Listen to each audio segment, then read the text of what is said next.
नमस्कार मित्रों, एक बार फिर से आपका मेरे YouTube चैनल पर स्वागत है। आज हम मॉडर्न इंडिया यानी आधुनिक भारत के दूसरे भाग में कुछ महत्वपूर्ण प्रश्नों की बात करेंगे।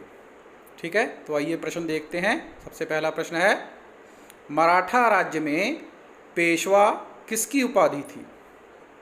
तो इसका उत्तर है प्रधानमंत्री। आपको पता ही है, शिवाजी के बाद प्रधानमंत्री पेशवा का चलन हुआ था। फिर है, पेशवा राजवंश की नींव किसने रखी? किसने रखी थी? बालाजी विश्वनाथ। 1713 से 1720 तक इनका शासन रहा। उसके बाद इनके पुत्र बने बालाजी विश्वनाथ, पेशवा राजवंश की नींव रखी।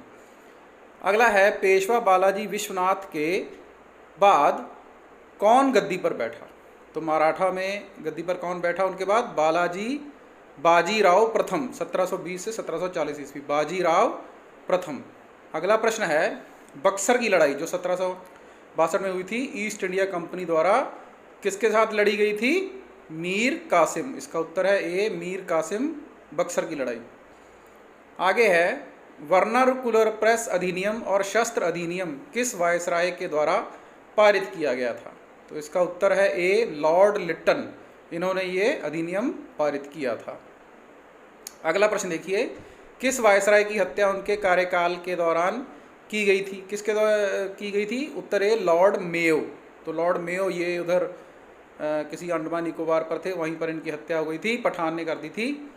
फिर है, लॉर्ड रिपन ने हंटर आयोग का गठन किस लिए किया था? तो ये शिक्षा से संबंधित है। उत्तर बी, भारत में शिक्षा सुधार के लिए। तो लॉर्ड रिपन ने हंटर आयोग, जिसका संबंध एजुकेशन से है, हंटर आयोग का गठन किया था। इसके बाद है, किसे मराठा मैकियावेली कहा जाता है? तो इसमें नाना फडणवीस का नाम आता है। बहुत ही इंपॉर्टेंट प्रश्न है, बहुत सारी परीक्षाओं में आ चुका है। मराठा मैकियावेली कौन थे? नाना फडणवीस। तो इसका उत्तर है ए। आगे है, श्रीरंगपट्टनम की संधि का संबंध किस युद्ध से है? तो इसका उत्तर है ए, तृतीय आंग्ल मैसूर युद्ध। मतलब टीपू सुल्तान और अंग्रेजों के बीच ये युद्ध हुआ था, तो वहाँ पर श्रीरंगपट्टनम की संधि हुई थी। अगला प्रश्न है, महाद सत्याग्रह या जैसे महाड़ कहते हैं, का नेतृत्व किसने किया था सत्याग्रह का? तो डॉक्टर भीमराव अंबेडकर। ये खुद भी महाड़ से संबंधित थे, इन्होंने इस सत्याग्रह का नेतृत्व किया था। अंग्रेजी संसद में भारत सरकार का अधिनियम कब पारित हुआ? कब पारित हुआ था? 1858 में। ठीक है, तो उससे पहले जो राज्य था वो ईस्ट इंडिया कंपनी के पास था, विक्टोरिया के पास। तो 1858 में सी हुआ ये। भारतीय राष्ट्रीय कांग्रेस का 1896 का अधिवेशन निम्नलिखित में से किसके लिए विख्यात है? किसके लिए? कि इसमें पहली बार राष्ट्रीय गीत जो था वो गाया गया था 1896 में, भारतीय राष्ट्रीय कांग्रेस। किस गवर्नर जनरल को भारतीय प्रेस का मुक्तिदाता कहा जाता है? इसका उत्तर है बी, सर चार्ल्स मेटकॉफ। आप याद रखिएगा, भारतीय प्रेस का मुक्तिदाता सर चार्ल्स मेटकॉफ। अगला प्रश्न देखिए, स्वतंत्रता आंदोलन के दौरान रविंद्रनाथ टैगोर ने नाइटहुड की उपाधि किस घटना के विरोध में वापस कर दी थी? तो इसका उत्तर है जलियांवाला बाग हत्याकांड। उन्होंने अपनी नाइटहुड की उपाधि जो उन्हें 1915 में मिली थी उसको वापस कर दिया था। मुस्लिमों के लिए अलग मतदाता दल के लिए किस कांग्रेस अधिवेशन को जाना जाता है? तो ये सी है, लखनऊ पैक्ट बोलते हैं इसको। लखनऊ अधिवेशन 1916 में ये हुआ था, मुस्लिमों के लिए अलग मतदाता दल का। भारत में पहली यूरोपीय बस्ती किस स्थान पर स्थापित की गई थी? तो इसका उत्तर है ए, कोच्चि। कोच्चि में ये पहली जो यूरोपीय बस्ती थी ये स्थापित की गई थी। अगला प्रश्न है, सलबाई की संधि किस युद्ध से संबंधित है? तो ये देखिए, ये मराठों से संबंधित है। उत्तर बी, प्रथम आंग्ल मराठा युद्ध। अंग्रेजों और मराठों के बीच ये संधि हुई थी, सलबाई की संधि। तो ये प्रथम आंग्ल मराठा युद्ध से संबंधित है। अगला है, ईस्ट इंडिया कंपनी ने किस वर्ष बॉम्बे को पुर्तगालियों से प्राप्त किया? तो ये बी, 1668 में प्राप्त किया गया। तो इसके पीछे बड़ी सुंदर कहानी है। ठीक है, विवाह हुआ था तो बॉम्बे दहेज में मिल गया था अंग्रेजों को, पुर्तगालियों से। गुलामगिरी नामक पुस्तक किसने लिखी? तो इसका उत्तर है सी, ज्योतिबा फुले। उत्तर सी, ज्योतिबा फुले। इन्होंने गुलामगिरी नामक पुस्तक लिखी थी, ज्योतिबा फुले। इसके बाद है, रविंद्रनाथ टैगोर को नाइटहुड की उपाधि किस वर्ष दी गई थी? देखिए, मैंने पहले ही बताया था, 1915 में इनको नाइटहुड की उपाधि दी गई थी और 1919 में इन्होंने वापस कर दी थी। नाइटहुड की उपाधि दी गई थी 1915 में। अगला प्रश्न है, स्वतंत्रता के समय भारतीय राष्ट्रीय कांग्रेस के अध्यक्ष कौन थे? मतलब 1947 में कौन थे? उत्तर बी, जे बी कृपलानी। ये भारतीय राष्ट्रीय कांग्रेस के अध्यक्ष थे स्वतंत्रता के समय, जे बी कृपलानी। अगला प्रश्न देखिए, किस आंदोलन की शुरुआत नमक कानून को तोड़ने से हुई थी? तो ये सविनय अवज्ञा आंदोलन गांधी जी का आंदोलन था, नॉन कॉपरेशन मूवमेंट नहीं, मतलब सविनय अवज्ञा आंदोलन, उत्तर बी। भारतीय पुरातत्व विभाग को स्थायी संस्था कब बनाया गया? कब बनाया गया था? जो आर्कियोलॉजिकल डिपार्टमेंट था उसे स्थायी संस्था बनाया गया था 1906 में। भारतीय पुरातत्व विभाग को स्थायी संस्था 1906 में बनाया गया। बक्सर की लड़ाई के बाद बंगाल के नवाब की गद्दी पर किसे बिठाया गया? किसे बिठाया गया था? उत्तर सी है, मीर जाफर। तो बक्सर की लड़ाई जब हुई है ना, तब बंगाल, बिहार और उड़ीसा की दीवानी भी चली गई और मीर जाफर को अंग्रेजों ने गद्दी पर बिठाया। अगला प्रश्न था, साइमन कमीशन किस वायसराय के कार्यकाल के दौरान भारत आया था? 1928 में लॉर्ड इरविन, 1928 में ये आया था कमीशन, लॉर्ड इरविन। इसमें लाला लाजपत राय की मृत्यु भी हो गई थी इसके विरोध करते हुए। ऑल इंडिया मुस्लिम लीग ने 23 मार्च 1940 को किस स्थान पर पाकिस्तान प्रस्ताव पारित किया? तो ये लाहौर है इसका उत्तर।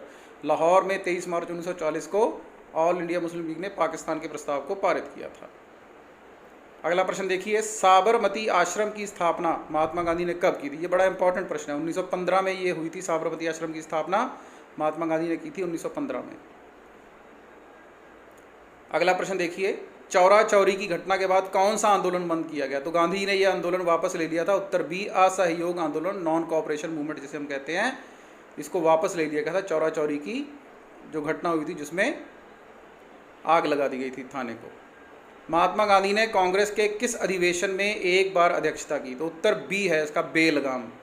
बेलगाम ये एक जगह का नाम है, तो वहाँ पर महात्मा गांधी जी ने कांग्रेस के अधिवेशन की सिर्फ एक बार अध्यक्षता की थी। जहांगीर निम्नलिखित में से किसे इंग्लिश खान कहता था? तो देखिए उत्तर बी है इसका, विलियम हॉकिंस। तो विलियम हॉकिंस और थॉमस रो, ये दो लोग आए थे उसके दरबार में, तो विलियम हॉकिंस को वो इंग्लिश खान कहता था जहांगीर। 1861 में इंडियन मिरर समाचार पत्र का संपादन व प्रकाशन किसने किया? उत्तर डी है, मनमोहन घोष और देवेंद्र नाथ टैगोर, ये दोनों ने इसका इंडियन मिरर का संपादन और प्रकाशन किया था।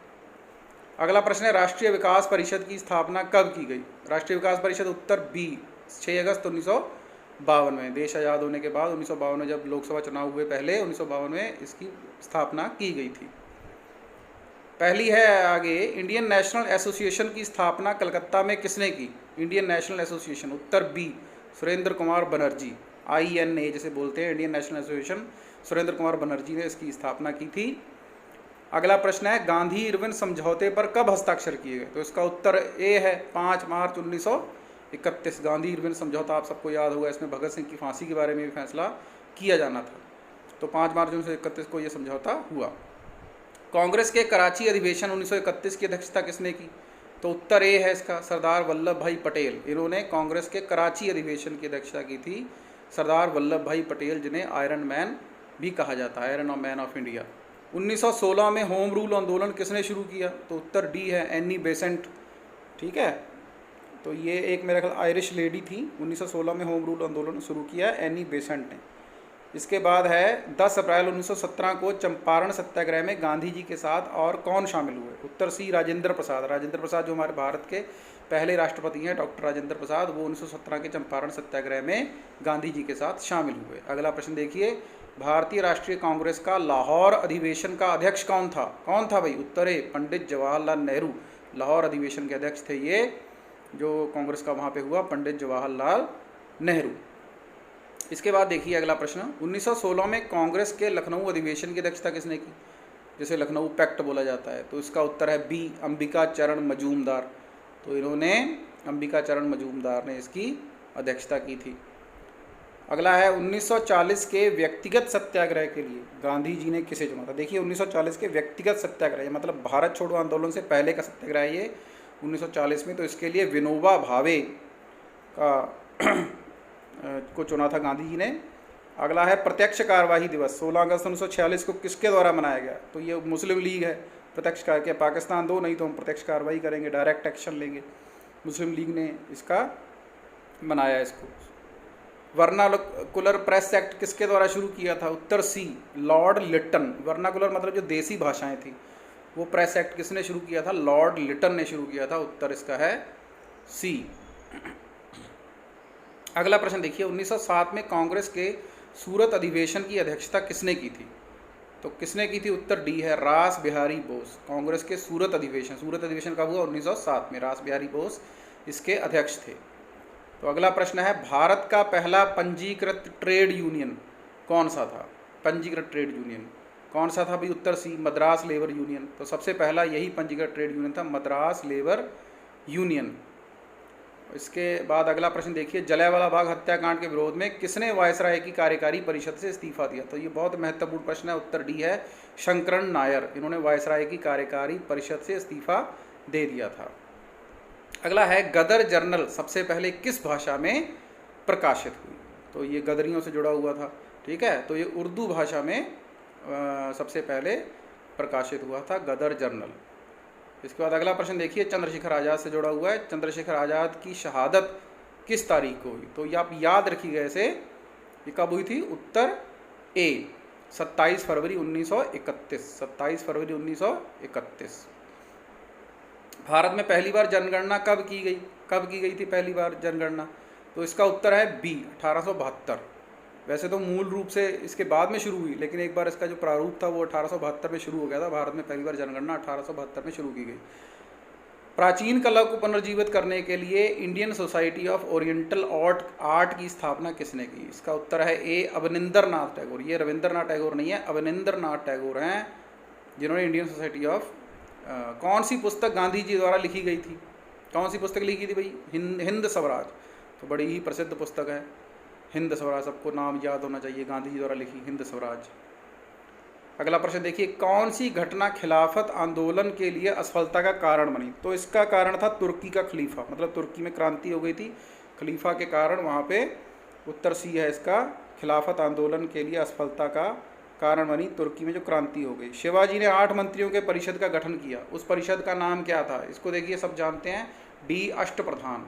शिवाजी ने जो 8 मंत्रियों का गठन किया था, अष्टप्रधान उससे जुड़ा हुआ है, आप याद रखिएगा। इसके बाद देखिए अगला प्रश्न, 1802 में ब्रिटिश ईस्ट इंडिया कंपनी के साथ बसाई की संधि। अब बसाई की संधि पर किसने हस्ताक्षर किए थे? उत्तर ए, बाजीराव द्वितीय। बाजीराव के जो बेटे थे प्रथम के, बाजीराव द्वितीय, उन्होंने इस पर संधि की। फिर किस चार्टर अधिनियम के द्वारा ईस्ट इंडिया कंपनी के एकाधिकार को समाप्त किया गया? उत्तर बी है इसका, चार्टर अधिनियम 1813 के अनुसार कंपनी के एकाधिकार को समाप्त किया गया था। कांग्रेस की अध्यक्षता करने वाली पहली भारतीय महिला कौन थी? ये बड़ा महत्वपूर्ण प्रश्न है, सब पेपर्स में पूछा जाता है कई बार। उत्तर ये है, सरोजनी नायडू। ठीक है, याद रखिएगा, सरोजनी नायडू। भारत कोकिला भी इन्हें कहा जाता है, भारत की कोयल सरोजनी नायडू। दूसरा गोलमेज सम्मेलन कब हुआ? कब हुआ? उत्तर सी है, 7 सितंबर 1931। तो ये गोलमेज कॉन्फ्रेंस हुआ था, देश से बाहर होता है, 7 सितंबर 1931 को तब होता था, तब 1931 का टाइम था। स्वतंत्रता आंदोलन के दौरान केसरी नामक समाचार पत्र किसने शुरू किया? तो केसरी का नाम जुड़ा हुआ है बाल गंगाधर तिलक से। ठीक है, तो इन्होंने केसरी नामक समाचार पत्र शुरू किया था, बाल गंगाधर तिलक। इसके बाद मुस्लिम लीग की स्थापना किस स्थान पर की गई 1906 में? तो उत्तर ए, ढाका, जैसे पूर्वी पाकिस्तान भी कहा जाता है। 1906 में मुस्लिम लीग की स्थापना की गई। भारत का पहला तेल संशोधन कारखाना कौन सा है भाई? तो ये इसका उत्तर देखिए, सी है, डिगबोई रिफाइनरी। डिगबोई कहाँ है? असम में है। तो अब याद रखिए, डिगबोई में भारत का पहला तेल संशोधन कारखाना बना हुआ है। अगला प्रश्न है, 1930 में स्वतंत्रता की घोषणा किसने ड्राफ्ट की? देखिए, घोषणा ड्राफ्ट की थी महात्मा गांधी ने, और घोषणा की किसने थी? जवाहरलाल नेहरू ने। तो आप याद रखिएगा, ड्राफ्ट अलग है, ड्राफ्ट महात्मा गांधी ने किया था। अगला है, क्रिप्स मिशन का उद्देश्य क्या था? देखिए, क्रिप्स मिशन, इसका क्या उद्देश्य था? भारतीय नेताओं को विश्व युद्ध में अंग्रेजों का साथ देने के लिए राजी करना। उत्तर बी, इसका कोई आज़ादी संबंध नहीं था, विश्व युद्ध में भाग लेने के लिए था। राष्ट्रगान जन गण मन पहली बार कब गाया गया? उत्तर ए, कलकत्ता 1911 में। ठीक है, 1911 में कलकत्ता में राष्ट्रगान जो था वो जन गण मन पहली बार गाया गया था। तो ये आज के प्रश्न थे। अगर आपको ये प्रश्न पसंद आए हो, वीडियो अच्छी लगी हो, तो मेरे चैनल को सब्सक्राइब करें और बेल आइकॉन का बटन दबाना ना भूलें। आपका बहुत बहुत धन्यवाद। आगे भी इसी तरह के और प्रश्न मैं जारी करता रहूँगा। आप सफल हों, एक अच्छे अधिकारी बने। आपके लिए बहुत सारी शुभकामनाएं। धन्यवाद, धन्यवाद, धन्यवाद।